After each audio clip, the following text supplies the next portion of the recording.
Надо бы проверить подписчиков в Инстаграме. Так, а почему нет интернета? Я забыла пополнить баланс. Так, откуда вообще берется интернет? Давайте в этом разберемся. Вы когда-нибудь задумывались о том, откуда берется интернет? Ведь сейчас большинство людей не представляют свою жизнь без него.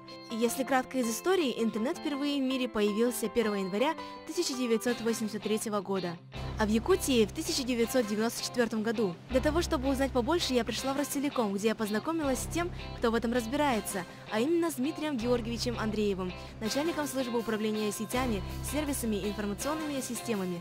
Интернет – это всемирная информационная сеть, куда подключено множество серверов, сайтов, но все они разбросаны по всему миру, как бы интернет не берется с одного места.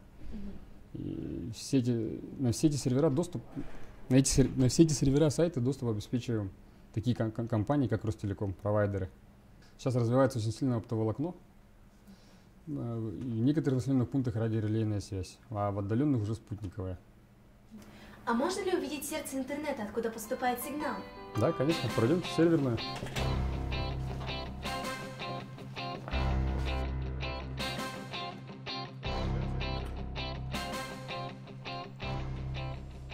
За этой дверью находится наша главная серверная. И сейчас я расскажу про оборудование, отвечающее за интернет по всей республике.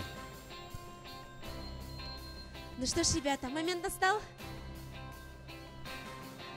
Ребята, вы не поверите, но сейчас мы находимся в самом сердце нашего интернета, который действует во всей республике. Дмитрий Георгиевич, а как называется этот аппарат? Это магистральный маршрутизатор, отвечающий за соединение с большой землей по оптоволокну. Через данное оборудование проходит вся связь нашей республики. А что будет, если сервер выйдет из строя или, допустим, я вырву один проводок? Исчезнет ли интернет по всей республике? Нет, связь не исчезнет. У нас в другом здании стоит точно такой же маршрутизатор магистральный, и они друг друга резервируют. Так что связь будет в любом случае, не беспокойтесь. Если этот бокс отвечает за всю республику, то для чего тогда остальные? Тут установлено оборудование, отвечающее за работу услуги интерактивного телевидения, а также есть оборудование, которое отвечает за связь по городу, вот именно по Якутску. А почему здесь так шумно? Здесь установлено активное оборудование, которое потребляет большое количество электричества. Соответственно, все оборудование нагревается. И для охлаждения установлены промышленные кондиционеры, вот они создают шум. А также у каждого сервера имеется собственная система охлаждения, что тоже производит такой шум. Невозможно поверить в то, что один шкафчик отвечает за интернет по всей республике. Спасибо тебе, о великий маршрутизатор, за то, что я имею возможность смотреть свои любимые сериалы. Сложно поверить, но когда-то сервер был еще меньше, так как было подключено совсем немного районов сети. Как здорово, что технологии не стоят на месте. Дмитрий Георгиевич, спасибо большое за то, что познакомили нас с одной из самых важных частей нашей жизни, с интернетом. Пожалуйста.